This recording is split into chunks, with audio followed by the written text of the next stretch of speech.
오늘 예레미야서 말씀 1장 나누게 되는데 열왕기하 말씀 나누다가 요즘에 새벽에 하박국 말씀을 제가 전하고 있습니다.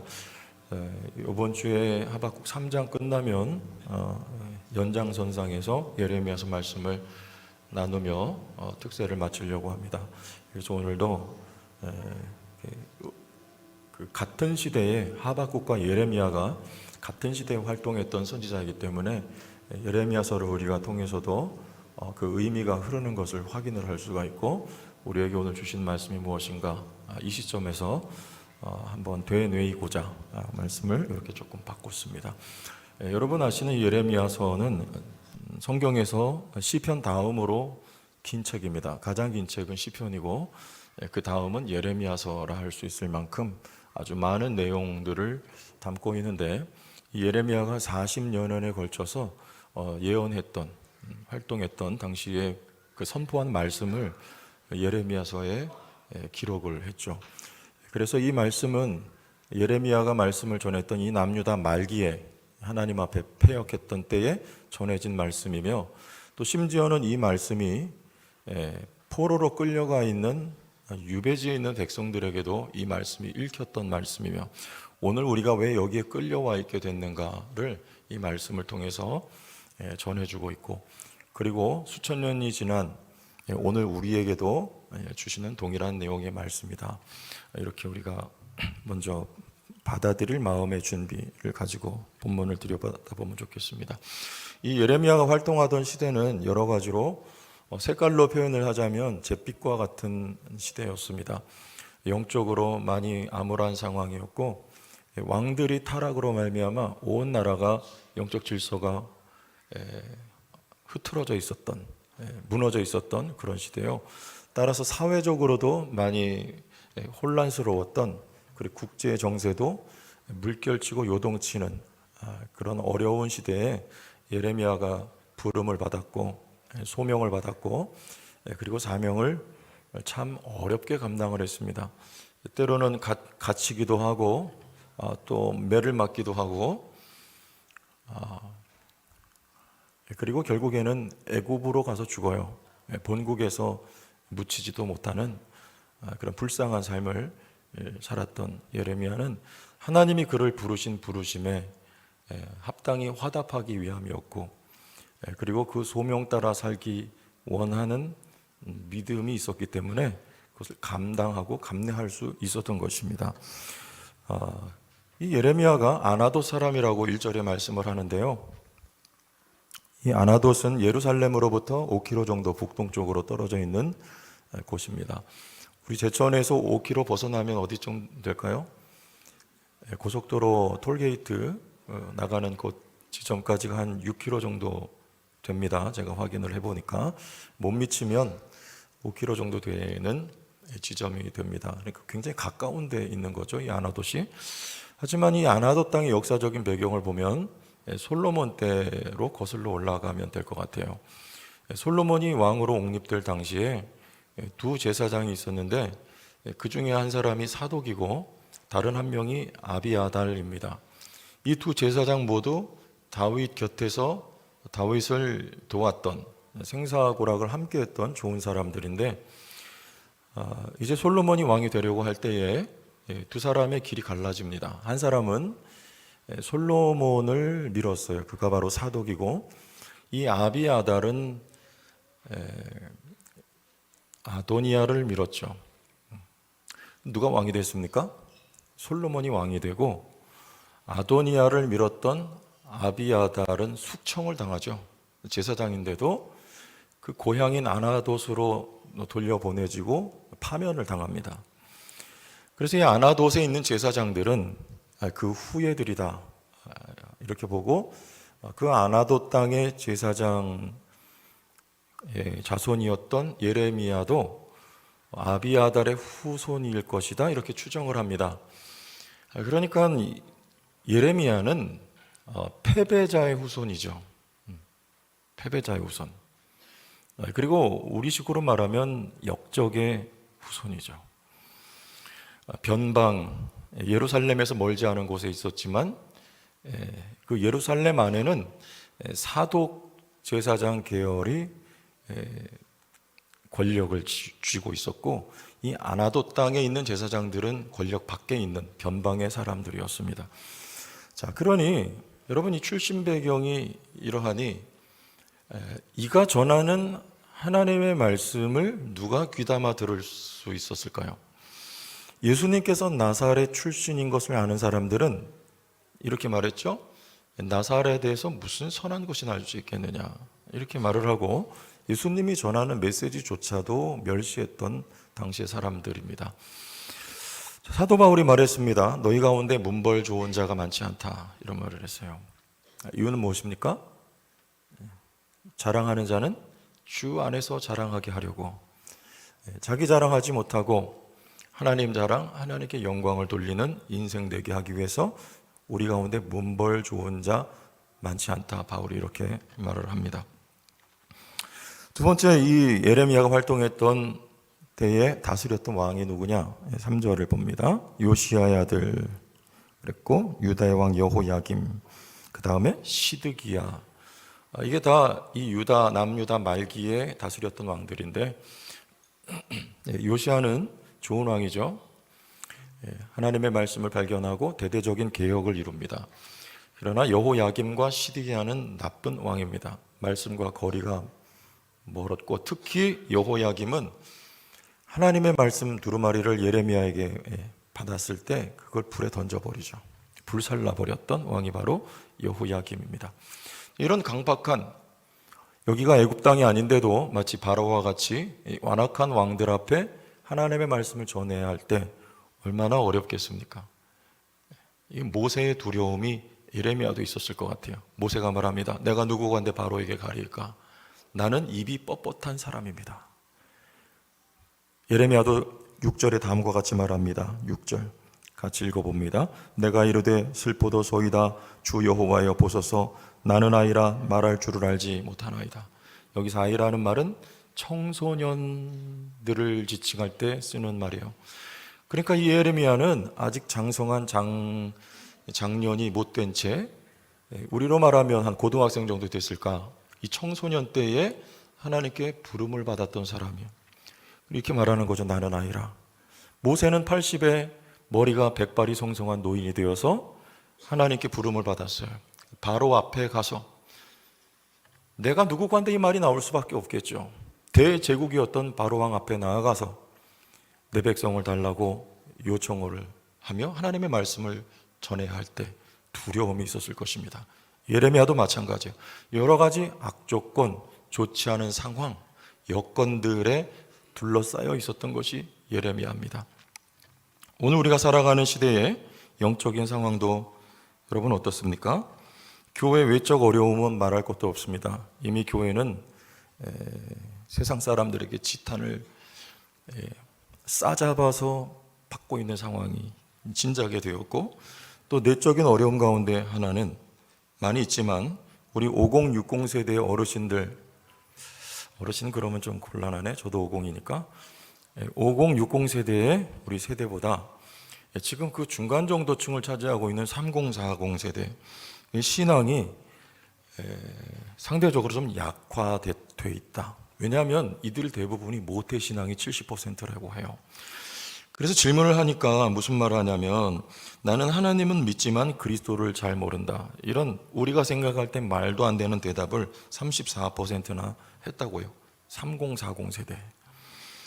영적으로 점점 어려워질 것이 뻔해 보입니다. 왜냐하면 이 부모들에게, 이런 대답을 하는 부모들에게 자녀들이 신앙교육을 받고 자란다고 생각을 해보십시오. 앞으로 점점 더 영적으로는 약화되고 어려워질 것입니다. 기도하지 않는 세대가 된 지 오래됐어요.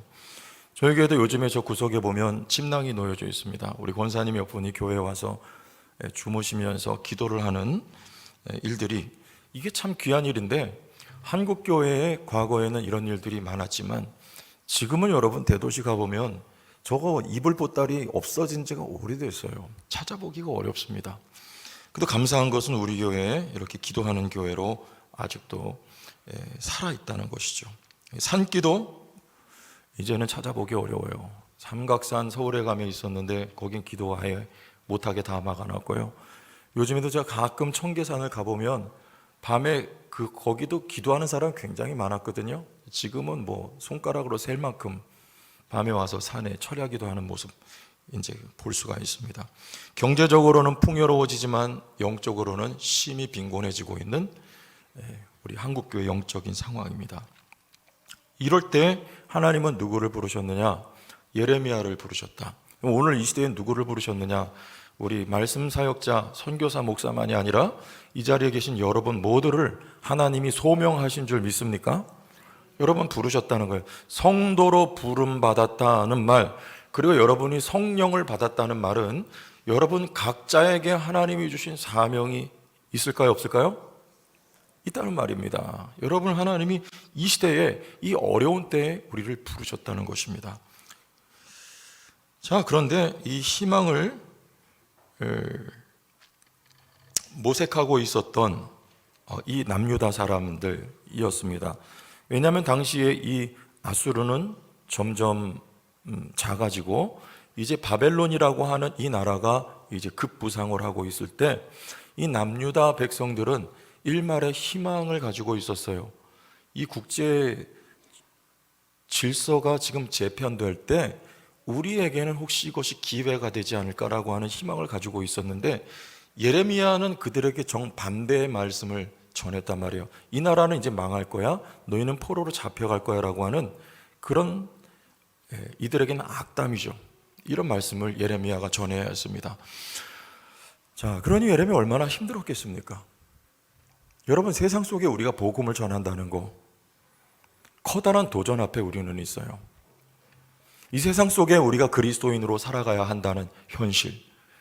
여러분, 말은 다 하지 않지만 우리 직장 생활하는 분들, 사업하는 분들, 말로 다 할 수 없는 어려움이 있을 것입니다. 그러나 기억할 것은 하나님이 여러분의 편이시고, 하나님이 여러분과 함께 하시고, 하나님이 여러분에게 사명을 주셨다는 거. 그래서 예레미야가 이 사명, 이 부르심 앞에 아멘으로 응답했듯이 우리에게도 하나님의 동일한 요청을 하고 계시다는 것입니다. 자, 그런 상황 속에서도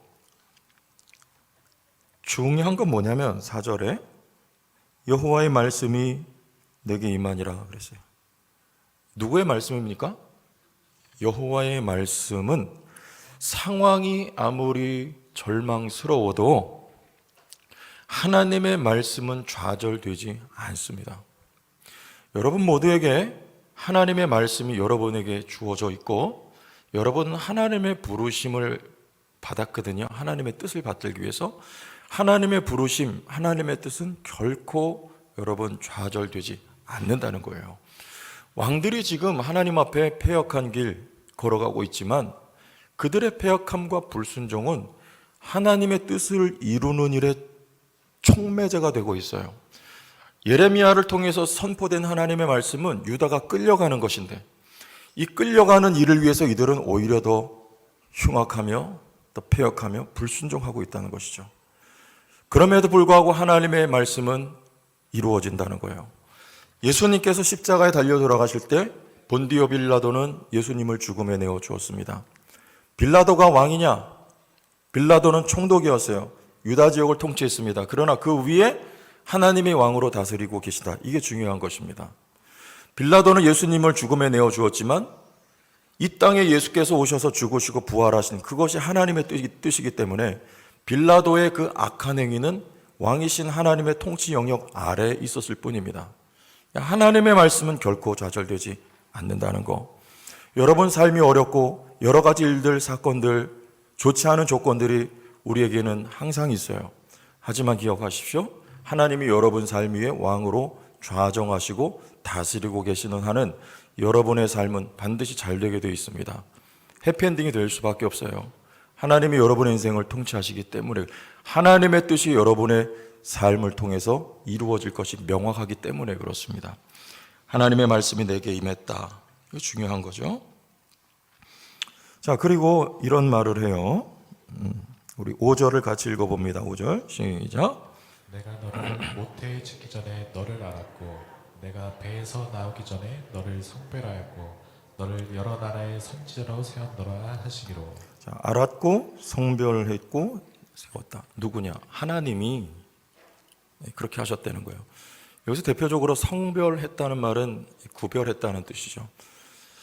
왜 성별할까요? 귀하기 때문에. 이 성경 사이에 저희 어머니 처음 신앙생활 하시고 성경을 제가 이렇게 펼쳐보면 여기 항상 이 지폐가 들어가 있었습니다. 구별하는 거죠. 귀하신 하나님께 드리기 위해서 따로 떼어놓는 것. 여기서 이 성별이란 말 같은 의미입니다. 여러분, 우리가 하나님이 너무 귀하기 때문에 일반적인 것으로부터 하나님께 드릴 것을 따로 떼어놓는 것. 헌금도 그리하고 여러분 시간도 그리하고 우리 그렇죠, 힘도 그리하고 하나님 앞에 드려야 될 것이기 때문에 귀하기 때문에 떼놓는 거예요. 하나님도 지금 예레미야를 성별해 놓으셨어요. 예레미야가 물론 귀합니다. 이런 믿음의 사람 드물어요. 하지만 항상 우리는 우리 관심이 나에게 머물러 있어요. 나 중심이죠. 하나님은 예레미야가 귀하지만 그보다 예레미야에게 맡겨주신 이 사명이 더 귀하기 때문에, 이 사명이 너무나 귀하기 때문에 예레미야를 이 사명에 붙여놓은 거예요. 반대예요. 예레미야에게 사명을 맡겨놓은 게 아니라 하나님은 사명에 예레미야를 맡겨놓으신 거예요. 여러분에게 하나님이 사명을 맡겨놓으신 것이 아니라 여러분에게 주신 그 사명에 여러분을 맡겨놓았다는 표현이 여기 등장하는 이 말씀의 뜻이에요. 그 사명이 무엇이길래? 이 유다 백성을 통해서 예레미야는 유다 백성의 멸망을 예언합니다. 그러나 여러분이 이 멸망이 끝이 아니라 그 멸망 넘어 하나님은 희망을 노래하고 계신 거예요. 이들이 새롭게 되어야 되거든요. 그래서 그리스도께서 이 땅에 오시기까지 영적인 명맥을 이어가야 합니다. 그래서 이 영적으로 죽은 이들을 하나님이 살려놔야 돼요. 그래서 바벨론으로 포로되어 잡혀갈 것과 거기서 70년을 유배 생활을 해야 할 것을 예레미야는 예언을 하고 있는 것입니다. 멸망 넘어 희망을 예언하고 있는 것, 이게 예레미야의 메시지였어요. 너무 중요한 거예요. 그리스도가 이 땅에 오시고 그리스도로 말미암아 아브라함에게 약속하신 그 약속이 너 씨로 말미암아 모든 민족이 복을 받으리라는 하는 이 약속이 장차 이루어져 가야 하기 때문에, 이 사명이 너무나 귀하기 때문에 하나님의 사랑이죠. 열방을 향한, 민족을 향한 하나님의 사랑, 그 사랑이 흘러가야 되기 때문에 하나님은 예레미야를 여기 불러서 쓰시려고 하는 것입니다. 너무나 귀하기 때문에 어머니 뱃속에 네가 잉태되기 전부터 나는 너를 지명하여 너를 알았고 너를 불렀고 너에게 사명을 맡겼다. 이것을 예레미야는 하나님 예레미야에게 말씀하고 계신 것입니다. 세상에서는 가장 중요한 일이기 때문에 여러분, 우리 공격해요. 그리스도가 이 땅에 오시는 것을 회방하고 막기 위하여서 유다 왕들의 그 불순종과 패역함은 그 배후에 사탄의 계략이 있는 것입니다. 항상 막는 거예요. 에스더서에 보면 유대인들이 이 에스더와 모르드게가 오늘 여기 예레미야에게 말씀하신 것처럼 하나님께서 성별한 사람들이었어요.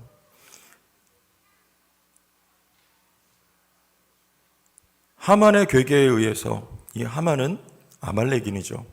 영적 의미는 사탄인 겁니다. 괴계에 의해서 이 유배지에 있는 유다인들을 몰살하려고 할 때, 여러분 이건 마귀 역사죠. 왜냐하면 유다인들이 몰살이 되면 그리스도께서 오실 길이 막히기 때문에 그래요. 그래서 하나님은 이들을 성별하여 그 가운데에서 에스더와 모르드게를 성별해서 그들의 믿음을 하나님께서 독려하시고 죽을 수밖에 없는 상황 속에서 이들을 건져내시는 기적을 베푸신 하나님의 역사가 있었습니다. 그것이 오늘 예레미야에게도 선포가 되었는데 그게 바로 8절 말씀입니다. 우리 8절 말씀을 다 같이 한번 읽어봅시다. 시작. 너는 그들 때문에 두려워하지 말라. 내가 너와 함께하여 너를 구원하리라. 나 여호와의 말이니라 하시고. 두려워할 만한 상황이었습니다. 권력자였던 하만 앞에 모르드게 에스더는요 죽을 수밖에 없는 거였어요. 그러나 그들에게 하나님이 이 말씀을 하고 계신 것 같죠. 두려워하지 말아라. 내가 너와 함께 할 것이다. 그리고 내가 너를 구원할 것이다. 무엇 때문입니까? 유다인들이 귀한 하나님의 택한 백성이지만 그들을 통하여, 남겨진 자들을 통하여 예수 그리스도가 이 땅에 반드시 오셔서 그리스도로 말미암아 하나님의 택하신 백성들이 구원을 받아야 되기 때문에, 복을 받아야 되기 때문에 하나님이 그 사명 때문에 이들을 지키시겠다는 약속이 여기 있는 거예요. 예레미야에게도 동일하게 주어진 약속입니다. 사도 바울에게도 하나님이 이와 같은 약속을 주셨어요. 사도행전 28장 말씀 가봅시다. 23절에서 25절. 내가 속한 바 곧 내가 섬기는 하나님의 사자가 어젯밤에 내 곁에 서서 말하되, 읽어봐요. 바울아 두려워하지 말라. 내가 가이사 앞에 서야 하겠고 또 하나님께서 너와 함께 항해하는 자를 다 내게 주셨다 하였으니 그러므로 여러분이여 안심하라. 나는 내게 말씀하신 그대로 되리라고 하나님을 믿노라. 지금 풍랑을 만나서 다 죽게 생겼을 때 하나님께서 바울 곁에 서서 말씀하시는 겁니다. 똑같은 말씀이에요. 바울아 두려워하지 말라. 너는 로마의 가이사 앞에 서야 할 것이다. 아브라함에게 주신 약속, 모든 민족이 복을 받아야 하기 때문에 사도 바울이 귀합니다. 사도 바울 같은 사람 없어요. 그러나 하나님은 바울 넘어 바울을 통해서 예수 그리스도의 복음이 전해지고 아브라함에게 주신 약속대로 모든 민족이 복을 받아야 되는 이 목적, 사명, 하나님의 사랑이 너무나 귀하기 때문에 하나님께서 바울과 함께 하시고 어떤 상황 속에서도 바울을 지켜주시는 하나님의 보호하심이 있었다는 것이죠. 여러분 이 말씀을 여러분 삶으로 가져와 여러분에게 그대로 적용하시고 믿기를 바랍니다. 이 정도 믿었으면 이제 나라고 하는 울타리를 넘어서 여러분 우리 시선이 하나님이 바라보고 계신 것을 좀 향할 수 있어야 돼요. 나도 귀하고 나도 복을 받아야 되고 이미 받았지만 나도 잘 돼야 돼요. 여러분 자손들도 잘 돼야 돼요. 이유가 있어요. 하나님 여러분 지켜주신대요. 여러분 구원하신대요. 여러분과 함께 하신대요. 여러분 두려워하지 말라고 말씀하십니다. 이유는 뭐냐?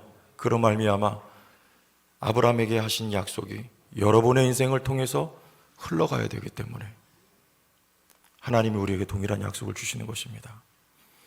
여러분 삶에 어려움이 많이 있어도 상황도 형편도 조건도 마음먹은 것처럼 따라주지 않아도 여러분 담대한 믿음으로 승리하시기를 바랍니다. 오늘 이 약속을 여러분의 약속으로 가져가세요. 두려워하지 말라. 내가 너와 함께하며 너를 구원하리라. 나 여호와의 말이니라. 믿으시고 여러분 각자에게 주신 사명 감당하는 성도들이 다 되길 주의 이름으로 축원합니다.